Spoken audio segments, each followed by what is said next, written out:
Olá, hoje é 20 de abril de 2025. Estou gravando esse testemunho e o início da motivação desse testemunho é os últimos meses, praticamente, de vida da Vera, quando ela se lembrou para a neta, para a nora, do momento que ela voltou para a igreja. E esse relato dela, dessa ocasião, despertou, em vista do sofrimento dela, das dificuldades que ela já estava enfrentando. Ela sempre teve muita esperança, expectativa de ser curada. E a gente tem orado, orava, cremos que Deus poderia ter curado, mas não foi da vontade dele fazer dessa maneira. E até acho que provavelmente não, certamente, ao final desse relato eu vou expor, né, a minha forma de ver como Deus agiu, porque Deus agiu. E justamente essa experiência dela, esse relato que foi bem marcante da volta dela para a igreja, me fez relembrar esse fato e outros que antecederam essa volta para a igreja, e destacando na vida dela o quanto o Senhor estava procurando por ela, buscando por ela, chamando ela.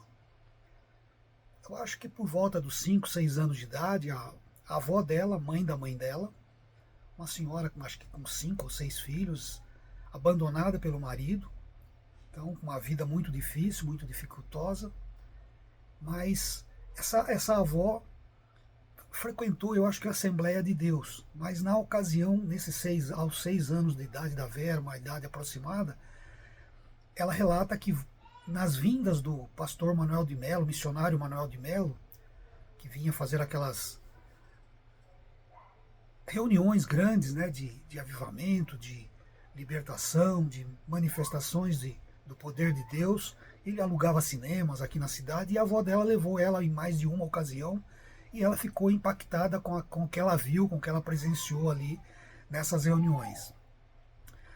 Depois, o outro fato que a gente lembra, que aí já começa a história a ficar um pouco mais, bem mais interessante, a gente lembrando para mostrar para ela quanto Deus a ama, né? Quanto Deus a amava, ama, né? A ama. A gente comecei a lembrar desse fato de Deus ter usado a avó para levá-la para a igreja, para tomar conhecimento do Evangelho, ter ali alguma semente plantada. E depois passou um tempo, o bairro onde a avó dela morava, eu não sei precisar se ela também morava lá, mas parece que ela chegou a morar também ali vizinho, próximo da avó. E aí a gente começa já a ver assim o mover de Deus de maneira muito interessante. Que tem a história assim, então, do pastor Bruno Torelli. Na ocasião ele não era pastor ainda, ele era só, né? Ele foi um servo de Deus que tinha um amor muito grande por vidas, era um evangelista, uma pessoa que foi alcançada também pela misericórdia de Deus. Tem uma história bonita sobre a conversão dele, sobre quem Deus usou e como Deus usou o irmão Miller para evangelizá-lo. E o pastor Bruno tinha um pequeno comércio no bairro, ali uma sapataria, acho que consertava sapatos também, além de vender, nesse ramo de sapatos, de calçados. E ele costumava convidar os vizinhos ali, as pessoas em volta, para ir para a igreja, para participar da reunião. E num dos convites que ele fez, a única pessoa que aceitou esse convite e acabou indo para a igreja foi a Vera. Acho que com uns 13 anos, eu tenho aqui recuperando a documentação, vendo os arquivos que a gente tem aqui, achei o certificado de batismo dela, que foi quando ela já tinha 14 anos de idade. E ela então foi para a igreja, se converteu, aceitou Jesus. Aí, para fazer o batismo, né, dentro da igreja ali, da doutrina, ela tinha que frequentar um curso chamado de catecúmenos. É um curso de preparação para o batismo, é uma iniciação de conhecimento básico da Bíblia, da salvação, do plano de Deus de salvação. E quem foi o professor dela aí nessa ocasião foi o Demétrio Chepuk, meu pai. E por estar assim com essa ligação com meu pai, a Berenice, minha irmã, tenho 4 irmãs, a Berenice é a irmã mais velha, eu sou o filho mais velho, mas a Berenice é a minha irmã mais velha. A Berenice pegou amizade com a Vera e elas iam uma na casa da outra, vinha em casa. Eu sempre fui a minoria ali em casa, tinha até assim uma certa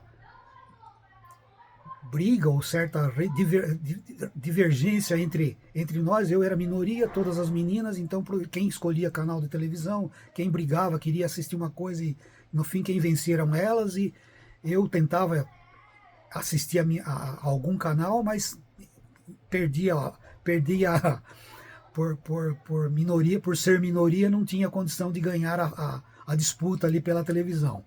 Então criou essa animosidade, então quer dizer, ela nunca se preocupou com, acho que nem lembrava muito de mim, era amizade com a Berenice, e essa história então se aconteceu então em torno dos 14 anos de idade. Nessa ocasião ela ficou ali na igreja por um tempo, mas depois se afastou, de 14 anos de idade, aí quando nós, já quando ela, vou falar das idades dela, em vez de citar o ano dos fatos, para não confundir, não atrapalhar muito a minha história. Então, acho que com uns 17 anos de idade, aproximadamente, então, ou seja, uns 3, 4 anos, 3 anos depois do batismo dela, eu e a Berenice, a gente,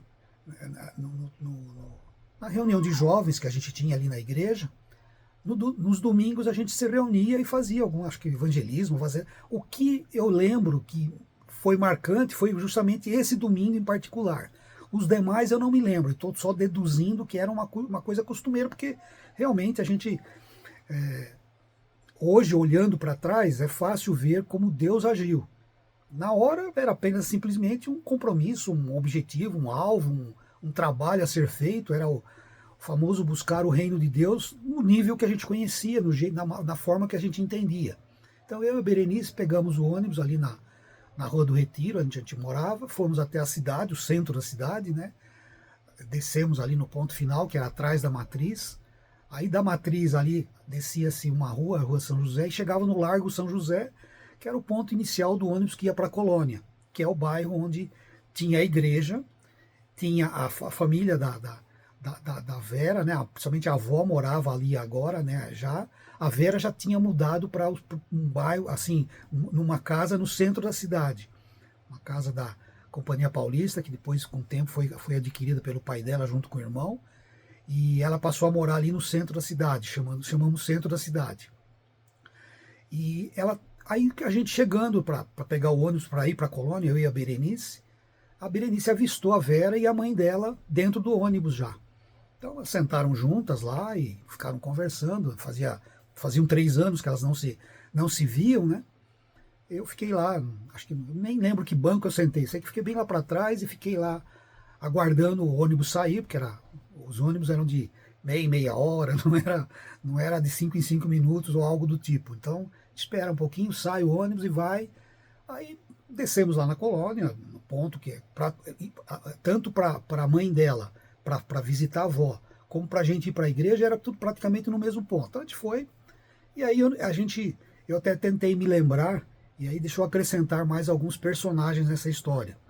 Então, além do seu Bruno, tinha uma sobrinha do seu Bruno, a Rosane, que também fazia parte do nosso grupo ali.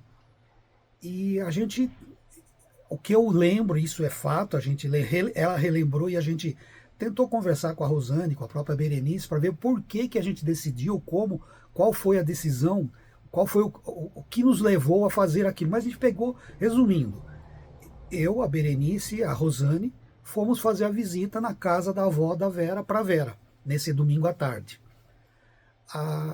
Agora mais um pouco de retrospectiva do porquê que ela acabou, como que aconteceu essa tarde de domingo. O plano da Vera, quando ela pegou o ônibus com a mãe, era descer no meio do caminho, no bairro Ponte São João, porque ela queria ir na casa de uma amiga, de uma colega dela de baile. Então o plano dela, o programa dela era passar a tarde com essa amiga, não sei qual era que atividade que elas iriam fazer, mas era amiga dessa turminha de ir em baile, de coisas que ela gostava de fazer. ela viveu nessa fase também, ela já estava bem lutando com o sentimento, com o rompimento, né, do primeiro namorado. O primeiro namorado abandonou ela, largou ela e ela ficou muito abatida, muito abalada pela própria idade, né? E lógico, acho que todo sentimento a gente entende. E ela sofria muito. Ela procurou ajuda de todo lado, queria de qualquer maneira ver como poder fazer para reatar, e procurou de tudo quanto é coisa, até banhos de flor, de coisa, para tentar, dentro acho que da linha do espiritismo, tomar banho disso, daquilo, para tentar recuperar o namorado. Mas o que aconteceu? Com a conversa entre ela e a Berenice no ônibus, ela esqueceu ou não deixou, não sei. A gente olha agora, a gente vê assim, Deus encobriu os olhos dela, e colocou um véu que ela não percebeu que o ônibus estava andando, e ela acabou chegando na casa da avó, que não era o plano dela. E quando nós chegamos para fazer a visita, batemos palma no portão lá e demorou um pouco para atender. E aí ela relata que quando a gente bateu no portão, a gente, por ter sido uma surpresa, acho que não foi feito nós não havíamos prevenido que iríamos fazer isso. Então não era plano visitá-la quando ela conversava com a Berenice. Mas essa decisão aconteceu, acho que provavelmente, a hora que a gente se encontrou lá, a Berenice, a Rosane e eu. E quando nós batemos palma, foi uma surpresa para ela. Então ela que essa demora, depois ela relata, e foi assim uma correria dentro da casa, porque além dela, né, da avó, da mãe, tinha a tia, a irmã da mãe dela, e tinha umas vizinhas. E parece que uma dessas vizinhas ia fazer leitura de cartas. Elas tinham preparado toda uma mesa lá para fazer leitura de cartas, e acho que dentro dessa linha de o que vai acontecer, queremos saber o futuro, queremos saber se recupera o namorado, e acho que alguma coisa nesse sentido. Mas elas sentiram vergonha, esconderam tudo, aí depois receberam a gente. Chegamos lá, entramos, né? Eu que era o mais falante ali na coisa, foi Deus, dei uma palavra bem clássica, né? Do que é paz, do que é salvação, do que quem está em Jesus, quem está servindo a Jesus, tem paz, deita na cabeça no travesseiro, dorme tranquilo, não tem preocupação mesmo com as dificuldades, com o dia a dia da vida. E convidamos ela para a reunião dos jovens no final da tarde, na noitinha, acho que era final de tarde, noite, que a gente tinha a reunião. E saímos, fomos embora. E aí agora veio relatar o que ela testemunhou para a nora, para a neta, que ela ficou impactada e estava disposta a ir. Só que ela se considerou em trajes inadequados. Ela estava com uma mini saia e ela achou que não tinha como ir para a reunião com mini saia. Então ela pediu emprestado uma blusa para a tia, que ela ia amarrar na cintura para disfarçar ali o comprimento da saia, e disse para a tia uma coisa que foi assim, ela falou, e a gente vê que foi algo que Deus colocou no coração dela, colocou na boca dela. Ela falou que se ela fosse na igreja naquele dia, ela nunca mais ia se afastar da igreja. E de fato, isso aconteceu, a gente é testemunha disso.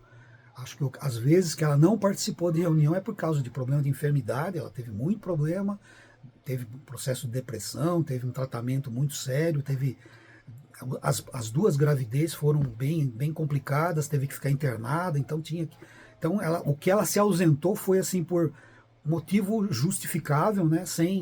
Não foi de má vontade, né? Não foi dizer, eu não quero ir, não vou mais, estou insatisfeita, não gosto disso, não gosto daquilo. Não, simplesmente tinha algum impedimento mesmo forte para que ela não fosse. E ela foi para a reunião e realmente se firmou lá. E aí eu entendo que foi talvez porque Deus me usou para dar uma palavra ali, e aquilo, a sede que ela tinha, porque obviamente longe da igreja, longe das reuniões, não se tinha aquele contato com a palavra, e ela se sentiu à vontade de começar a me ligar. Ela trabalhava numa loja, num comércio, no centro da cidade, e eu trabalhava numa indústria, também aqui na cidade, num bairro, e a gente, na hora do almoço, as empresas geralmente não tinham muito problema de fazer ligação, que não existia celular nessa época, né? Era carta, o telegrama ou o telefone, quando alguém tinha telefone, não era qualquer um que tinha telefone. E a gente se conversava na hora do almoço, ela perguntava da Bíblia, da palavra, e a gente tinha aquele fervor no grupo de jovens ali, uma coisa que Deus, um mover de Deus muito forte que estava acontecendo no nosso meio ali, e a gente repartia a palavra, eu falava com ela, e ela se sentiu à vontade de se abrir comigo. Então fui quase que um tipo de pastor para ela, naquilo que eu tinha capacidade de comunicar, daquilo que eu sabia, daquilo que eu conhecia da palavra. E aquilo ela bebia, ela se alimentava dessa palavra e ficou essa amizade. E aí começou a ter comecei a ter algum sentimento por ela, comecei a me interessar por ela. Até então era simplesmente uma pessoa que a gente conhecia, uma minha irmã e da fé e nada além disso, né? Mas aí comecei a ficar. Aí para mim foi um período, para mim foi longo, né? Foi então praticamente aí quando ela tinha esses 17 anos, ela fez 18 anos, a gente do grupo, até lembro que o grupo todo foi comemorar o aniversário na casa dela, levamos uma Bíblia com uma dedicatória e ela estava completando 18 anos e o grupo de jovens foi lá. Então ela fazia aniversário em 29 de setembro, então eu fiquei praticamente um ano nesse sentir, desejar, ter vontade, ficar tentando saber se era a vontade de Deus, em função até das outras experiências que eu tive, de achar que estava apaixonado por uma menina, por outra, e sempre frustrado em algumas situações, bem frustrado, e com a própria insegurança. Eu sou uma pessoa que tem um certo nível de insegurança, então fiquei ali sondando meu coração, meus sentimentos. E o teste de Deus foi muito, muito valioso para mim, muito precioso. É meio engraçado em certo sentido, mas para mim foi vivido assim com muita seriedade. Ela namorou um rapaz que trabalhava comigo na empresa, era um rapaz mais novo, ela tinha já 18 anos, esse rapaz tinha 16 ou 17 anos. Não era cristão, ele ia na igreja até por conta de interessado nela, né? E ela pedia conselhos para mim, como é fazer, olha, estou namorando e tal. Olha, a Bíblia é clara de que não tem mistura com luz e trevas. Então, se ele não se converter, a Bíblia não recomenda que se prossiga num relacionamento desse tipo. Aí passou um tempo, ela desistiu dele, rompeu esse namoro, e eu continuei ali no meu papel e participando e conversando, tratando normalmente, mas aquele sentimento cada vez mais forte. Até que no ano de 73, né, quando ela já tinha 19 anos, ela já tinha 19 anos, eu finalmente criei coragem, né, escrevi até uma coisa que, coincidentemente, no velório, quando eu comentei com uma irmã sobre o que eu fiz, aquilo chamou a atenção dela porque ela trabalhou nessa empresa. Então eu tinha um pirulito, comprei um pirulito de chocolate da Que Bom e escrevi no palito, eu te amo. E pedi para o office boy, que coincidentemente era irmão desse rapaz que ela tinha namorado, que era o office boy, um rapaz mais novo, irmão dele, trabalhava comigo, e ele levou o pirulito para ela e a gente começou a namorar a partir desse pedido de namoro via pirulito. E foi assim, bem interessante, né? A gente namorou 3 anos e pouco, quase 4 anos, aí nós nos casamos. E aí vieram as lutas, né? Logo ela engravidou logo de início e passou mal, teve muita dificuldade, ficou internada e foi assim uma experiência difícil para a gente. Nasceu o filho, aquela dificuldade de pais aprendendo a cuidar de nenê e aquela coisa toda, e correria de trabalho, estava fazendo faculdade também.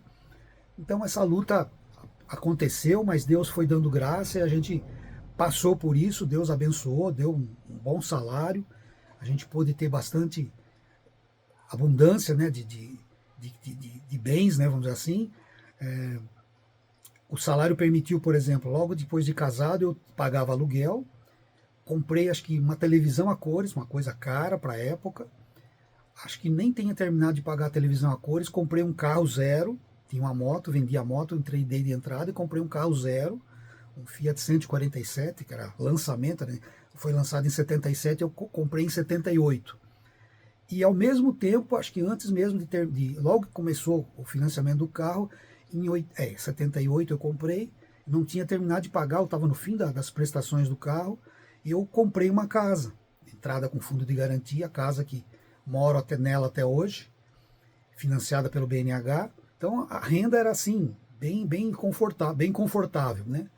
E interessante nesse aspecto, né, que aí eu comentando, depois do velório dela, alguns meses depois, minhas irmãs quiseram saber de mim, como é que eu estava e tal, então fizemos um café, um lanche, uma reunião nossa, e explicando a situação aí, que eu começo a repassar tudo que a gente, num primeiro momento, essa preocupação de destacar para a Vera o cuidado de Deus na vida dela, agindo através da avó que a levou para a igreja, agindo através do pastor Bruno, convidando para ela ir participar da reunião, e aí quando ela inclusive se batizou, né? E depois o grupinho ali, até meio parentes, né? A Rosane, sobrinha do pastor Bruno, a Berenice, amiga dela, e filha do Demetrio, e minha irmã, e eu, e aí fomos os instrumentos para chamá-la de volta para a igreja, para voltar a congregar. Então, mostrando assim o cuidado de Deus pela vida dela em todo o tempo. Deus nunca deixou que ela sem um convite. E ela disse sim, né? Esse que era o detalhe que a gente começou a observar. E aí eu relatava isso para ela, para mostrar para ela assim o cuidado de Deus, e que Deus fielmente, mesmo com todo o sofrimento, um tratamento de 18 anos, não é algo simples, teve momentos de tranquilidade, que depois do primeiro diagnóstico, primeira fase do tratamento, passou bem alguns anos, mas depois voltou a ter problema, e então frequentemente lutas, né? Eu lembro de um aniversário de casamento, né, 8 de janeiro, a gente tinha acabado de sair de um consultório com o diagnóstico, olha, apareceu um câncer, uma metástase no osso, e vamos ter que fazer o tratamento, começar tudo de novo. Então a gente, sim, em vez de comemorar o aniversário de casamento, estava absorvendo uma notícia que era mais ou menos, não era agradável, né, do ponto de vista humano, mas em todo o tempo, né, ela pessoalmente, várias experiências de Deus mostrando, falando que estava cuidando dela, estava presente. Eu testemunho que eu também senti muitas vezes, em muitas ocasiões. A gente depois, talvez num novo testemunho, num novo momento, posso até relatar detalhes para não ficar assim uma coisa muito cansativa. Deus mostrou sim claramente que ele estava presente, cuidando, agindo através da medicina. Deus deixou bem claro que não seria através de um milagre, de alguma coisa sobrenatural, no sentido espiritual, assim, no sentido sem interferência humana.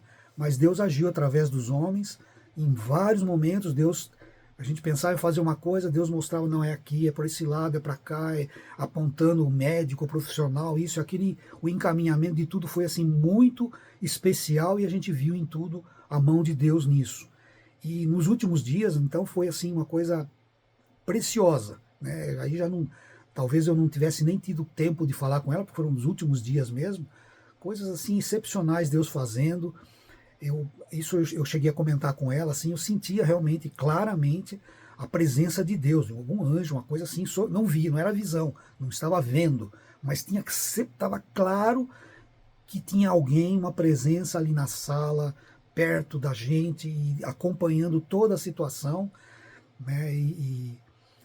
Eu me lembro dos últimos dias, vou misturar um pouco agora os eventos para mostrar assim o quanto Deus estava presente, né, e quais os sinais que eu percebi, e tudo isso me levou a entender o porquê que eu não fiquei abatido, triste, choroso, lamentando, reclamando. Pelo contrário, né? Pelo contrário. Vendo todos esses fatos, todo esse cuidado de Deus, começando com esse histórico, relembrando para ela dos momentos particulares dela, e depois relembrando o meu envolvimento em toda essa história, eu fiquei maravilhado. Falei, olha, eu não quero outra vida, eu quero continuar sendo disponível, sendo instrumento para abençoar vidas. Se for uma nova esposa, que eu seja bênção. Se eu for ficar sozinho, que eu continue sendo bênção. Porque o mover de Deus na minha vida e relembrando esses episódios com ela, e depois eu agora, depois de falar com as minhas irmãs para explicar como é que eu estava me sentindo, eu relembrei um fato que era sofrimento para Vera, era muita dificuldade financeira, o pai não ganhava um salário alto, a casa foi comprada porque o irmão entrou com a renda, então a mesma aposentadoria dele, a renda dele, nem lembro se ele já estava aposentado quando comprou a casa, ou se foi depois de aposentado, mas enfim, de qualquer forma a renda era muito baixa, e o irmão entrou com metade da renda, então eles conseguiram comprar essa casa aqui no centro da cidade por conta de uma casa da própria FEPASA, né, da Companhia Paulista, que depois virou FEPASA, foi comprado por financiamento, por um plano muito favorável, né, muito generoso por parte da companhia, não é porque eles tinham muito dinheiro.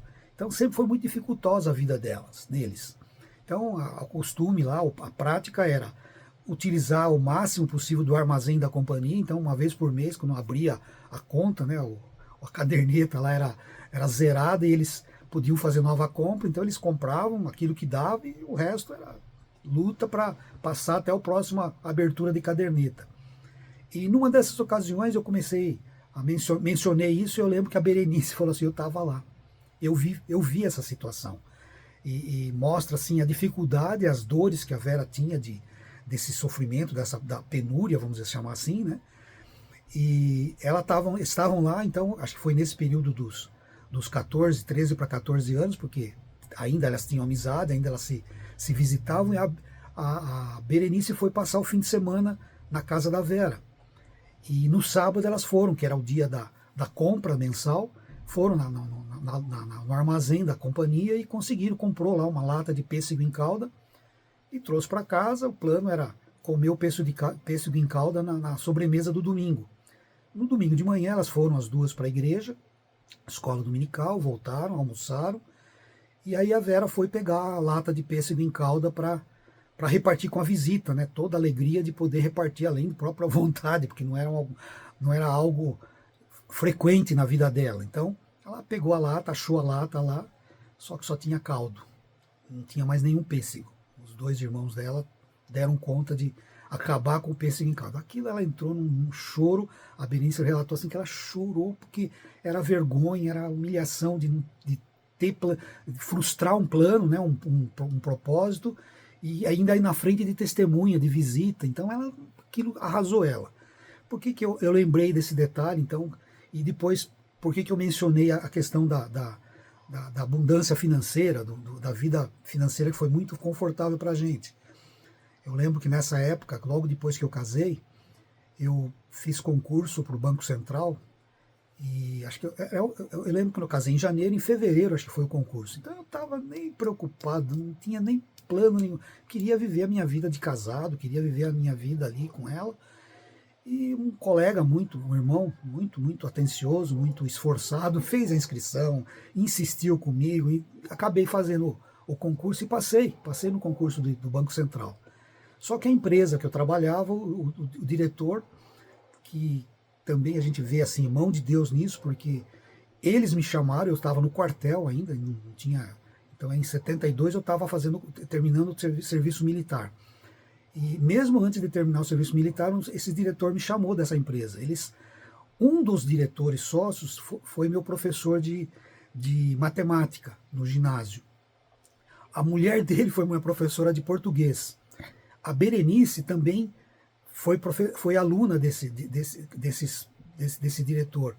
Eu acho que não, a Berenice não. Acho que a Berenice conseguiu esse emprego. Então eles conheceram a Berenice na empresa, ela já era funcionária deles, e por conta do meu passado no ginásio, ali com a esposa de um deles e com um dos sócios dessa empresa, eles me chamaram, e eu fui falar com um segundo sócio, que esse eu não conhecia, e ele propôs para mim, porque viu a minha facilidade no trabalho, na escola, na habilidade com matemática, e enfim, já tinha emprego arrumado mesmo antes de sair do quartel. E quando eu me casei, né, isso foi em 72. Em 77 é que eu casei e passei no concurso, emprego melhor, salário alto, mas ele cobriu a diferença de tal forma que se eu fosse para São Paulo, eu teria que gastar despesa de transporte e empataria com o salário que eu ganharia aqui. E teria o desconforto de ter que viver praticamente para o trabalho e para estudo, que eu estava fazendo o terceiro ano da faculdade, eram 4 anos. Então, para mim, estava já cansado de estudar à noite, trabalhar, e aquela correria, aquela coisa. Então, acabei optando por ficar aqui no emprego na cidade. Mas o salário cresceu tanto que eu cheguei um tempo a ganhar 20 salários mínimos, que era o teto, contribuía pelo teto do salário mínimo, era meu nível salarial na empresa. Então a gente teve essa facilidade, então eu vejo assim que Deus permitiu a gente ter essa folga, essa disponibilidade de recursos financeiros, até para abençoar a Vera, porque ela passou a ter tranquilidade. Ela sempre comentou isso, frequentemente ela relembrava, né? Ela ia no supermercado, ela não tinha preocupação de olhar preço. Ela comprava pela vontade, pela qualidade, pelo aquilo que ela queria. Nunca a gente ficou assim, olha, faz orçamento, corta isso, não pega aquilo. Não, comprava o que queria. A gente realmente teve bastante facilidade. Tivemos dificuldades também, né? Não vou esconder fatos. A gente, lógico que não posso dizer que tudo era um mar de rosa. A gente teve dificuldade, discussões, brigas. Aprender a conviver não é uma coisa assim tão simples. Eu estou contando a parte boa, a parte onde eu vi a mão de Deus, porque foi a misericórdia de Deus, é a misericórdia de Deus que sustenta a gente. Então tinha coisas que eu não sabia, que hoje olhando para trás eu falo, olha, Deus dirigiu a gente para visitar ela naquele dia, naquela hora. Não sei, se não acontecesse isso, o que teria acontecido com ela. E a gente depois de praticamente, faltou um mês para completar 10 anos, eu perdi esse emprego. O patrão chegou, olha, não tem jeito, vou te mandar embora e você passa a ser autônomo, trabalha aqui, mas depois de um mês ele me mandou embora e a gente passou por dificuldade. E mesmo assim, o que Deus fez? Um pouco antes de eu perder o emprego, a Vera teve um sonho que ela via uma rua aqui na casa onde a gente morava, onde eu morei de solteiro, né, ali na Vila La Torre, a gente avistava a Vila Hortolândia. E lá tinha a rua Itirapina, que é a rua principal que ligava o bairro até a cidade. E a gente da casa ali da Vila La Torre, a gente avistava essa rua como se fosse uma curva, né, em cima de um barranco. Então, ela via um carro saindo da pista e uma mão chegou e pegou esse carro por baixo, sustentou o carro e depois devolveu ele para a pista. Mas foi exatamente o que Deus fez. Eu perdi o emprego, ficamos apertados, tivemos dificuldade financeira, a igreja ajudou, cesta básica, os irmãos, ajudaram a pagar a prestação da casa, que era pequeno o valor, mas pagávamos. O carro já estava quitado, tentei vender, não consegui vender. Tudo que eu sabia fazer para oferecer o carro, vender, não consegui. Pagava um plano de expansão de telefone e a igreja não permitiu que eu cancelasse, ajudava a pagar também. Depois eu voltei a ter um emprego, mas um salário bem menor. E Deus foi fazendo. A gente aprendi um ramo novo, né, de administração de empresas, que é o curso que eu fiz. Eu acabei indo para a área de informática, desenvolvimento de sistemas. Tive que aprender a trabalhar dessa maneira. Trabalhei como autônomo por acho que um ano e pouco. Depois acabei arrumando emprego fixo em CLT, numa outra empresa aqui na cidade. E também Deus abriu essa porta, um irmão me chamou e veja como Deus cuida de todos os detalhes. Eu aprendi uma linguagem de programação, tal do DBase, depois virou Clipper.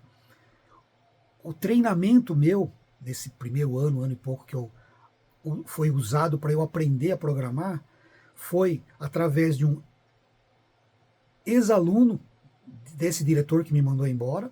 Ele chamou esse ex-aluno para fazer um trabalho dentro da empresa. Esse dono da empresa, esse sócio, ele era professor na Politécnica. Então ele era uma pessoa muito, muito bem relacionada, de um nível muito alto, né, doutor mesmo, pós-graduação, e acho que o doutorado dele foi com nota máxima. O cara realmente era muito, pessoa muito capacitada. E ele chamou esse aluno dele, ex-aluno, uma coisa assim, para fazer uma auditoria, alguma coisa dentro da empresa. Ele estava querendo reestruturar a empresa. E nessa reestruturação eu fui colocado de fora. Só que esse rapaz me conheceu nessa avaliação técnica, de capacidade minha, ele acabou oferecendo a oportunidade de eu aprender a programar. Então ele tinha uma empresa, uma microempresa de desenvolvimento de sistemas, né? E ele permitiu que eu fosse lá, deu um manual em inglês, olha, a máquina está aqui, se vira aí, aprende, e foi o que eu fiz. Então, a máquina que aprendi a usar, a linguagem que eu aprendi a usar acabou fazendo parte importante do meu currículo, de forma que quando essa empresa de Jundiaí voltei a trabalhar como empregado, eles me contrataram porque eu sabia essa linguagem e sabia usar aquela marca de computador.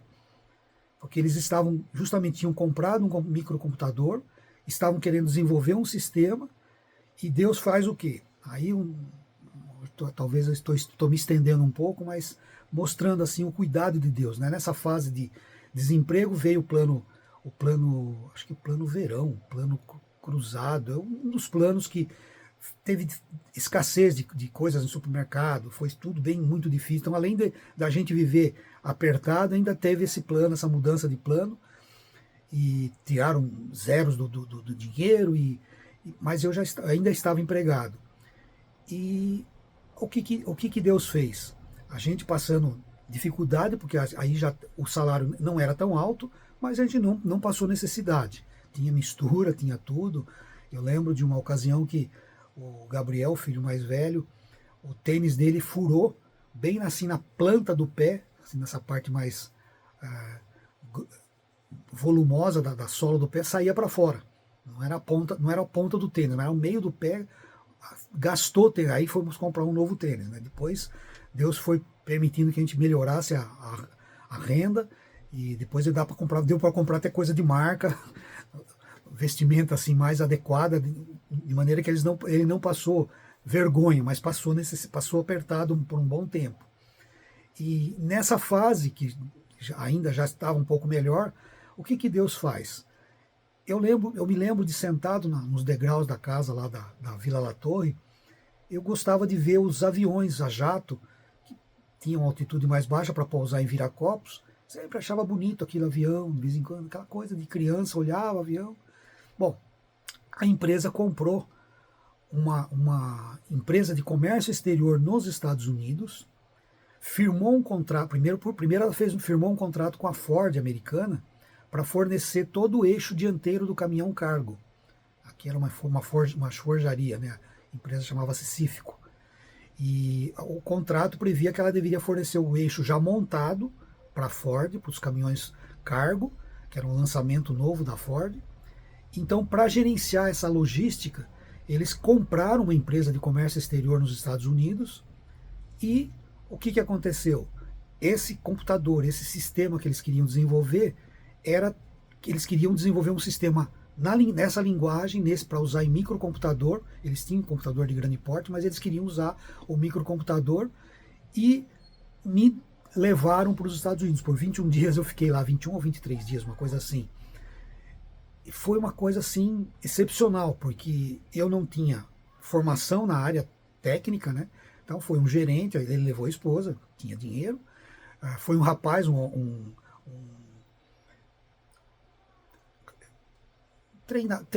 treinando, né? Esqueci o termo técnico para aquele, um estagiário de informática, mas ele tinha formação técnica, ele tinha feito colegial na área técnica na Unicamp, então ele tinha conhecimento bastante de informática, e eu era só o autodidata, aprendi por manual de coisa e na prática, né? Então, dentro da capacidade que Deus deu, mas fui escolhido por causa dessa experiência que eu tinha desse trabalho anterior. E fui lá para os Estados Unidos, e coisa assim, coisa de Deus, porque nós chegamos lá numa terça-feira, cansei de andar de avião, para matar a lombriga de andar de avião, fiz acho que 4 voos até chegar na cidade, porque houve atraso aqui no voo do Brasil para Miami, não houve desencontro de voo, então tivemos que pegar um outro voo para Atlanta, para não sei onde, até chegar em Ohio, que era no norte dos Estados Unidos, já na divisa com o Canadá.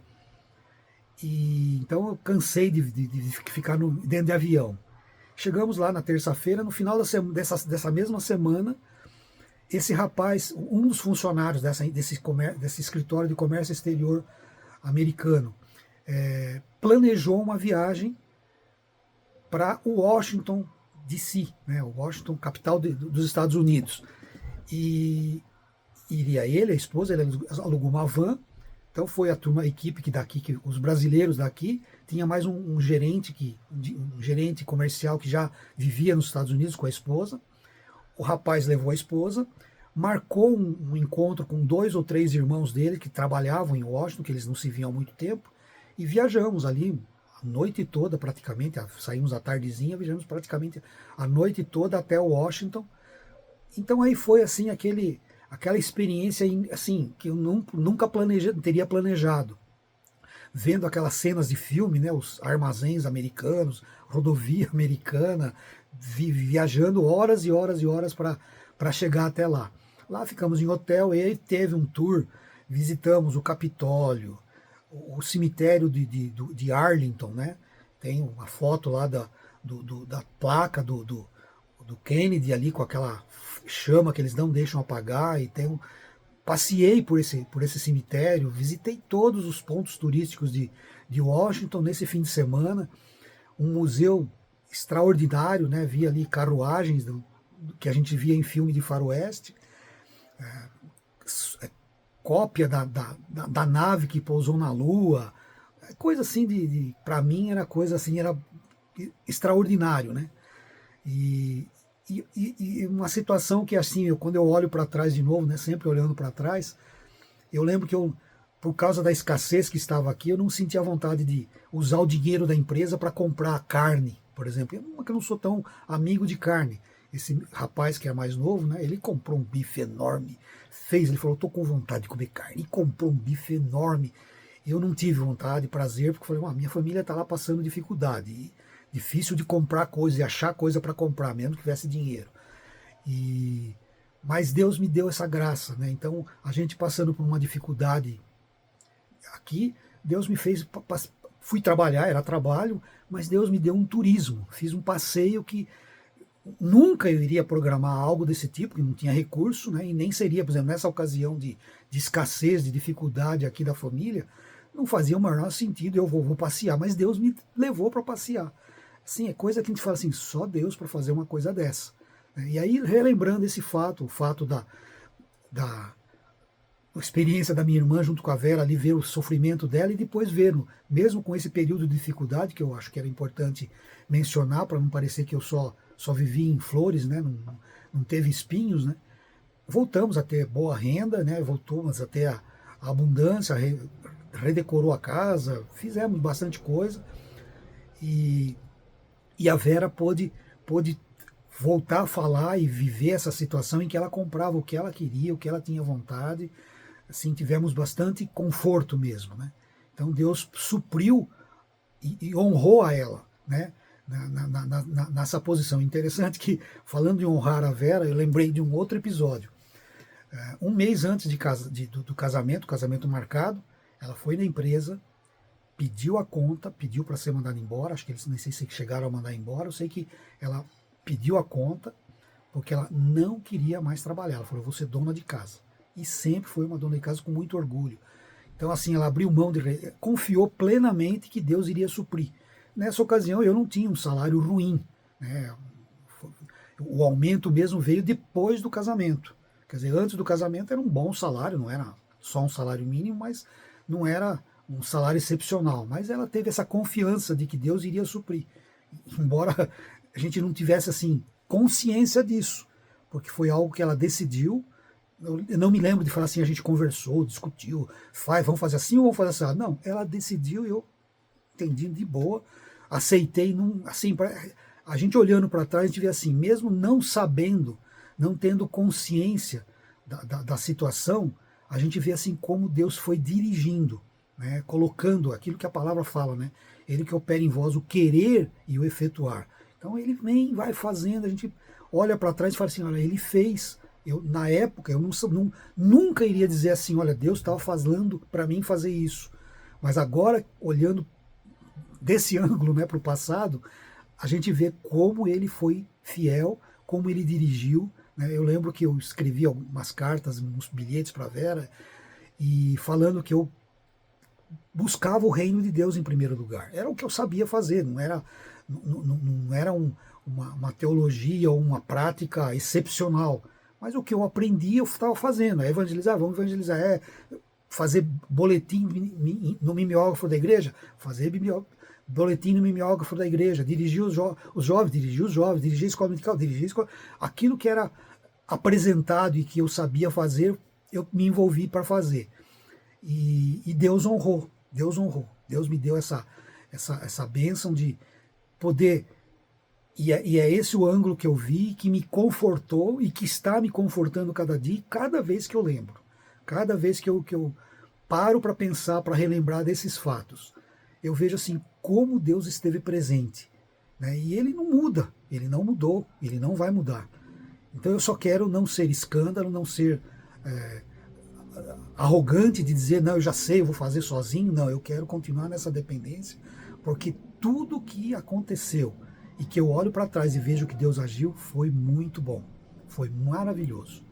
E eu vou citar mais um fato que eu acho que foi, assim, talvez seja a cereja do bolo do testemunho do que Deus fez para a vida da Vera. Numa ocasião já estávamos com o segundo filho, ela tinha feito, já estava fazendo o tratamento do câncer, então acho que em 2000 e pouco, já 2006, 2005, eu não lembro as datas, eu não vou tentar mencionar datas que a cabeça já, eu nunca fui preocupado em guardar datas, mas guardar o sentido da coisa, entender a situação. Então a gente estava fazendo, fomos fazer uma compra de calçado para ela. Então ela estava experimentando um calçado, um sapato Anabela, acho que é sapato, né, sandália. Era de veludo azul.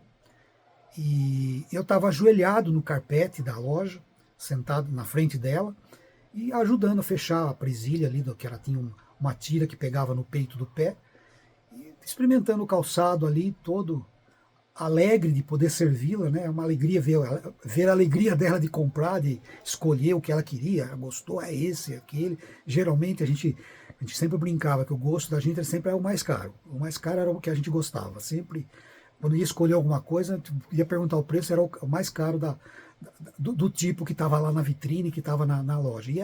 Então realmente era um calçado de boa marca, ajoelhado ali, feliz de poder servir ela. Ela me cutucou. Olha aqui do lado, acho que umas 3, 4 cadeiras ao lado ali estava o ex-primeiro namorado dela, também comprando sapato sozinho. Então eu imagino que ele tenha visto, porque não tinha tanta gente na loja, a loja não era tão grande, a gente estava bem próximo. Então eu sempre que olho para lembro essa situação, e ela comentou também, a gente brincou bastante, falando assim, eu me senti assim como um príncipe, né? Só não faltou subir no cavalo branco depois, né? Mas eu me senti assim, honrando ela, e imagino como ela se sentiu honrada de poder apresentar, né? sem falar, sem querer, não foi nada planejado, absolutamente, não teve nenhum planejamento, mas Deus deu essa graça, essa honra para ela, dela diante do namorado que a desprezou, né? que não quis ficar com ela. Ela estava com um homem, com o marido, ajoelhado aos pés dela, servindo ela, cuidando dela. Né? Eu vejo assim como foi honroso para ela. Né? A gente não planejou, saímos de lá assim, espantados de ver, e agora olhando desse ângulo, né, daqui do futuro, olhando para o passado, do presente olhando para o passado, a gente vê assim como Deus cuidou até desse detalhe, né? Por que precisava ser o primeiro namorado ver essa situação, esse quadro, né? Que poderia ter encontrado com ela na rua, visto ela de longe, não sei, pode ser até que tenha acontecido um dia. Mas nessa situação de ela estar sendo cuidada por alguém, né? Não estou dizendo que eu sou perfeito, mas eu me senti um gigante ali na hora, e olhando agora para o passado, eu me sinto assim, olha, eu era um príncipe, só não tinha o cavalo branco.